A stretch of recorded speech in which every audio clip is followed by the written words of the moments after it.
ಈ ಸಾರಿನ ರುಚಿ ಒಮ್ಮೆ ನೋಡಿದರೆ ಸಾಕು, ಬಿಸಿ ಬಿಸಿ ಅನ್ನಕ್ಕೆ ಹಾಕ್ಕೊಂಡು ತಿನ್ನಬೇಕು ಅನಿಸುತ್ತದೆ. ಈರುಳ್ಳಿ, ಟೊಮೆಟೊ, ಬೆಳ್ಳುಳ್ಳಿ ಜೊತೆ ಹುರಿದು ಮಸಾಲೆಗಳಿಂದ ಮಾಡುವ ಈ ಕಟ್ಟಿನ ಸಾರು ಊಟಕ್ಕೆ ತುಂಬ ರುಚಿಯಾದ ಕಾಂಬಿನೇಷನ್. ಇಷ್ಟು ರುಚಿಯಾದ ಸಾರು ಮನೆಯಲ್ಲಿ ಹೇಗೆ ಮಾಡ್ತೀವಿ ಅಂತ ಬನ್ನಿ ನೋಡೋಣ. ನಮಸ್ಕಾರ ಎಲ್ರಿಗೂ, ನಮ್ಮ ಸವಿ ಪಾಕಶಾಲೆಗೆ ಸ್ವಾಗತ. ನಾನು ಶೋಭಾ. ಇವತ್ತು ನಮ್ಮ ಅಡುಗೆ ಮನೆಯಲ್ಲಿ ತುಂಬ ರುಚಿಯಾದ ಹೋಳಿಗೆ ಸಾರು ಅಂದರೆ ಕಟ್ಟಿನ ಸಾರು ಮಾಡುತ್ತಿದ್ದೇವೆ.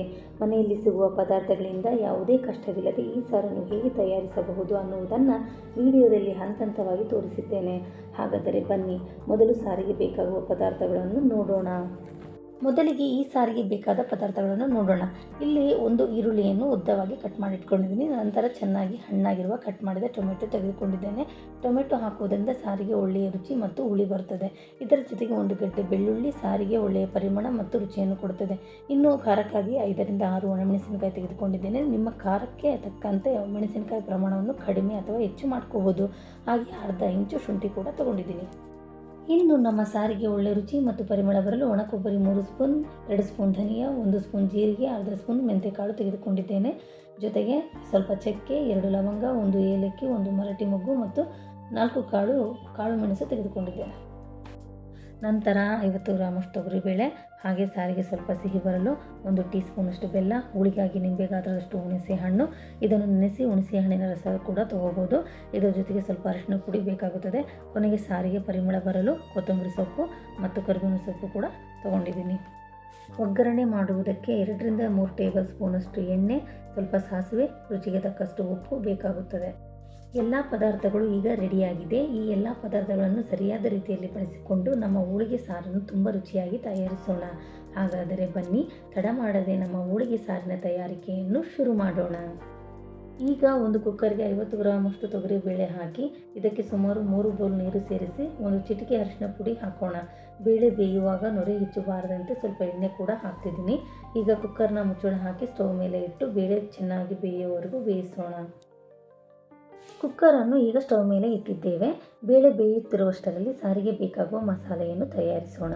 ಒಂದು ಪ್ಯಾನ್ಗೆ ಕಟ್ ಮಾಡಿದ ಈರುಳ್ಳಿಯನ್ನು ಹಾಕಿ ಸ್ವಲ್ಪ ಎಣ್ಣೆ ಹಾಕಿ ಚೆನ್ನಾಗಿ ಹುರಿದುಕೊಳ್ಳಿ. ಈರುಳ್ಳಿ ಅರ್ಧದಷ್ಟು ಫ್ರೈ ಆದ ಮೇಲೆ 4ರಿಂದ 5 ಒಣಮೆಣಸಿನಕಾಯಿ ಸೇರಿಸಿ ಮೆಣಸಿನಕಾಯಿ ಚೆನ್ನಾಗಿ ಹುರಿಯೋವರೆಗೆ ಫ್ರೈ ಮಾಡಬೇಕು. ನಂತರ ಕಟ್ ಮಾಡಿದ ಟೊಮೆಟೊ ಸೇರಿಸಿ ಟೊಮೆಟೊ ಮೆತ್ತಗಾಗಿ ಚೆನ್ನಾಗಿ ಹುರಿಯೋವರೆಗೆ ಫ್ರೈ ಮಾಡಿಕೊಳ್ಳೋಣ. ಕೊನೆಯಲ್ಲಿ ಸ್ವಲ್ಪ ಕರಿಬೇವು ಹಾಕಿ 1-2 ನಿಮಿಷ ಚೆನ್ನಾಗಿ ಹುರಿಯುತ್ತಿದ್ದೇನೆ. ಎಲ್ಲವೂ ಚೆನ್ನಾಗಿ ಫ್ರೈ ಆಗಿದೆ. ಈಗ ಇದನ್ನೆಲ್ಲ ಒಂದು ಪ್ಲೇಟಿಗೆ ತೆಗೆದು ಸ್ವಲ್ಪ ತಣ್ಣಗಾಗಲು ಬಿಡೋಣ. ಈಗ ಅದೇ ಪ್ಯಾನ್ಗೆ 2 ಸ್ಪೂನ್ ಧನಿಯಾ, 1 ಸ್ಪೂನ್ ಜೀರಿಗೆ, ಅರ್ಧ ಸ್ಪೂನ್ ಮೆಂತ್ಯಕಾಳು ಹಾಕಿ ಜೊತೆಗೆ ತೆಗೆದುಕೊಂಡ ಚಕ್ಕೆ, ಲವಂಗ, ಮಸಾಲ ಪದಾರ್ಥಗಳನ್ನು ಸೇರಿಸಿ ಇದಕ್ಕೆ ಸ್ವಲ್ಪ ಎಣ್ಣೆ ಹಾಕಿ ಮಸಾಲೆ ಪದಾರ್ಥಗಳು ಚೆನ್ನಾಗಿ ಹುರಿದು ಒಳ್ಳೆಯ ಸುವಾಸನೆ ಬರುವವರೆಗೂ ನಿಧಾನವಾಗಿ ಫ್ರೈ ಮಾಡ್ಕೋಬೇಕು.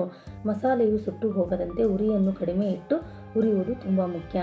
ಈಗ ಇವುಗಳ ಜೊತೆ 3 ಸ್ಪೂನ್ ಒಣ ಕೊಬ್ಬರಿ ಹಾಕಿ ಹುರಿದ ಮಸಾಲೆಗಳ ಜೊತೆ ಸ್ವಲ್ಪ ಫ್ರೈ ಮಾಡುತ್ತಿದ್ದೇನೆ. ಒಣ ಕೊಬ್ಬರಿ ಚೆನ್ನಾಗಿ ಬಿಸಿತಾಗಿ ಒಳ್ಳೆಯ ಪರಿಮಳ ಬಂದರೆ ಸಾಕು. ಹೆಚ್ಚು ಬಣ್ಣ ಬದಲಿಸುವವರೆಗೆ ಹುರಿಯುವ ಅಗತ್ಯವಿಲ್ಲ. ಈಗ ಮಸಾಲೆ ಮತ್ತು ಒಣ ಕೊಬ್ಬರಿ ಚೆನ್ನಾಗಿ ಹುರಿದಿದೆ. ಇದನ್ನು ಒಂದು ಪ್ಲೇಟಿಗೆ ತೆಗೆದು ಸ್ವಲ್ಪ ತಣ್ಣಗಾಗಲು ಬಿಡೋಣ. ತಣ್ಣಗಾದ ನಂತರ ಇವೆಲ್ಲವನ್ನು ಸೇರಿಸಿ ನುಣ್ಣಗೆ ರುಬ್ಬಿ ನಮ್ಮ ಹೋಳಿಗೆ ಸಾರಿಗೆ ಬೇಕಾದ ಮಸಾಲೆಯನ್ನು ತಯಾರಿಸೋಣ. ಇಷ್ಟೊತ್ತಿಗೆ ಕುಕ್ಕರ್ನಲ್ಲಿದ್ದ ತೊಗರಿಬೇಳೆ ಚೆನ್ನಾಗಿ ಬೆಂದಿದೆಯಾ ಅಂತ ನೋಡೋಣ. ನೋಡಿ, ಬೇಳೆ ತುಂಬ ಮೆತ್ತಗಾಗಿ ಬೆಂದಿರುವುದು ಕಾಣಿಸುತ್ತಿದೆ. ಈಗ ಇದನ್ನು ಪಕ್ಕಕ್ಕೆ ಇಟ್ಟು ಮುಂದಿನ ಹಂತಕ್ಕೆ ಹೋಗೋಣ. ಈಗಾಗಲೇ ಹುರಿದು ತಣ್ಣಗಾಗಿರುವ ಎಲ್ಲ ಪದಾರ್ಥಗಳನ್ನು ಒಂದು ಮಿಕ್ಸಿ ಜಾರಿಗೆ ಹಾಕಿ ಇದರ ಜೊತೆಗೆ ಸ್ವಲ್ಪ ಕೊತ್ತಂಬರಿ ಸೊಪ್ಪು ಮತ್ತು 1 ಟೀ ಸ್ಪೂನ್ ಬೆಲ್ಲ ಸೇರಿಸಿ ಕುಕ್ಕರ್ನಲ್ಲಿ ಬೇಯಿಸಿದ ಬೇಳೆಯ ನೀರನ್ನು ಮೊದಲು ಪ್ರತ್ಯೇಕವಾಗಿ ತೆಗೆದಿಟ್ಟುಕೊಂಡು ಈಗ ಬೇಳೆಯನ್ನು ಮಾತ್ರ ಮಿಕ್ಸಿ ಜಾರಿಗೆ ಸೇರಿಸುತ್ತಿದ್ದೇನೆ. ಇದಕ್ಕೆ ಸ್ವಲ್ಪ ನೀರು ಹಾಕಿ ಎಲ್ಲವನ್ನು ಚೆನ್ನಾಗಿ ನುಣ್ಣಗೆ ರುಬ್ಬಿಕೊಳ್ಳೋಣ. ಈಗ ನಮ್ಮ ಹೋಳಿಗೆ ಸಾರಿಗೆ ಬೇಕಾದ ಮಸಾಲೆ ರುಬ್ಬಿ ಚೆನ್ನಾಗಿ ಸಿದ್ಧವಾಗಿದೆ. ಮಸಾಲೆಯ ಬಣ್ಣ ಮತ್ತು ಅದರ ಸುವಾಸನೆ ನೋಡಿದರೇ ಸಾರು ಎಷ್ಟು ರುಚಿಯಾಗಿರುತ್ತದೆ ಅಂತ ಗೊತ್ತಾಗುತ್ತಿದೆ.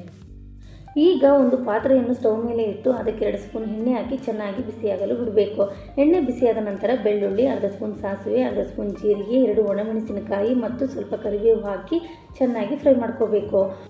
ಒಗ್ಗರಣೆ ಚೆನ್ನಾಗಿ ಹುರಿದು ಒಳ್ಳೆಯ ಪರಿಮಳ ಬಂದ ನಂತರ ಅರ್ಧ ಸ್ಪೂನ್ ಅರಿಶಿನ ಪುಡಿ ಸೇರಿಸಿ ನಾವು ಮೊದಲೇ ರುಬ್ಬಿಟ್ಟುಕೊಂಡಿರುವ ಮಸಾಲೆಯನ್ನು ಇದಕ್ಕೆ ಸೇರಿಸಿ ಒಗ್ಗರಣೆ ಜೊತೆ ಚೆನ್ನಾಗಿ ಮಿಕ್ಸ್ ಮಾಡೋಣ. ಮಸಾಲೆ ರುಬ್ಬಿದ ಮಿಕ್ಸಿ ಜಾರಿಗೆ ಸ್ವಲ್ಪ ನೀರು ಹಾಕಿ ಆ ಮಸಾಲೆ ನೀರನ್ನು ಕೂಡ ಪಾತ್ರೆಗೆ ಸೇರಿಸುತ್ತೇನೆ. ಈಗ ಇದಕ್ಕೆ ಬೇಕಾಗುವಷ್ಟು ನೀರು ಹಾಕಿ ಸಾರು ಗಟ್ಟಿಯಾಗಿಯೂ ಅಲ್ಲ ತುಂಬ ತೆಳುವಾಗಿಯೂ ಅಲ್ಲದಂತೆ ಸರಿಯಾದ ಅದಕ್ಕೆ ತರುತ್ತೇನೆ. ಈಗ ರುಚಿಗೆ ತಕ್ಕಷ್ಟು ಉಪ್ಪು ಸೇರಿಸಿ ಎಲ್ಲವೂ ಚೆನ್ನಾಗಿ ಮಿಕ್ಸ್ ಆಗುವಂತೆ ಕಲಿಸುತ್ತೇನೆ. ನಂತರ ಪಾತ್ರೆಯ ಮುಚ್ಚಳವನ್ನು ಮುಚ್ಚಿ ಸುಮಾರು 10 ನಿಮಿಷ ಚೆನ್ನಾಗಿ ಕುದಿಯಲು ಬಿಡಬೇಕು. ಹೀಗೆ ಮಸಾಲೆ ಚೆನ್ನಾಗಿ ಕುದ್ದು ಅದರ ರುಚಿ ಸಾರಿನ ಜೊತೆ ಬೆರೆತಾಗ ನಮ್ಮ ಹೋಳಿಗೆ ಸಾರಿಗೆ ಒಳ್ಳೆಯ ರುಚಿ ಮತ್ತು ಸುವಾಸನೆ ಬರುತ್ತದೆ. ಈಗ ಕುದಿಯುತ್ತಿರುವ ಸಾರಿಗೆ ಅರ್ಧ ಇಂಚು ಜಜ್ಜಿದ ಹಸಿ ಶುಂಠಿ ಮತ್ತು ಸ್ವಲ್ಪ ಕೊತ್ತಂಬರಿ ಸೊಪ್ಪು ಸೇರಿಸಿ ಒಮ್ಮೆ ಚೆನ್ನಾಗಿ ಮಿಕ್ಸ್ ಮಾಡಿ ಮುಚ್ಚಳವನ್ನು ಮುಚ್ಚಿ ಇನ್ನೂ 2 ನಿಮಿಷ ಬೇಯಿಸೋಣ. 2 ನಿಮಿಷದ ನಂತರ ಸ್ಟವ್ ಆಫ್ ಮಾಡಬಹುದು. ಇದೀಗ ನಮ್ಮ ರುಚಿಯಾದ ಹೋಳಿಗೆ ಸಾರು ಅಂದರೆ ಕಟ್ಟಿನ ಸಾರು ಸಿದ್ಧವಾಗಿದೆ. ಬಿಸಿ ಬಿಸಿ ಅನ್ನದ ಜೊತೆ ಈ ಕಟ್ಟಿನ ಸಾರು ಹಾಕಿಕೊಂಡು ತಿಂದರೆ ಅದರ ರುಚಿಯೇ ಬೇರೆ. ತುಂಬ ರುಚಿಯಾದ ಮತ್ತು ಸುವಾಸನೆಯಿಂದ ಕೂಡಿರುವ ಈ ಸಾರನ್ನು ನೀವು ಕೂಡ ಒಮ್ಮೆ ಮನೆಯಲ್ಲಿ ಮಾಡಿ ನೋಡಿ. ನಿಮಗೆ ಈ ರೆಸಿಪಿ ಇಷ್ಟವಾದರೆ ವಿಡಿಯೋಗೆ ಒಂದು ಲೈಕ್ ಮಾಡಿ, ನಿಮ್ಮ ಕುಟುಂಬದವರ ಜೊತೆ ಮತ್ತು ಸ್ನೇಹಿತರ ಜೊತೆ ಶೇರ್ ಮಾಡಿ. ನಮ್ಮ ಚಾನಲಿಗೆ ಹೊಸದಾಗಿ ಬಂದಿದ್ದರೆ ಸಬ್ಸ್ಕ್ರೈಬ್ ಮಾಡಿ, ಜೊತೆಗೆ ಬೆಲ್ ಐಕಾನ್ ಅನ್ನು ಒತ್ತುವುದನ್ನು ಮರೆಯಬೇಡಿ. ಧನ್ಯವಾದಗಳು.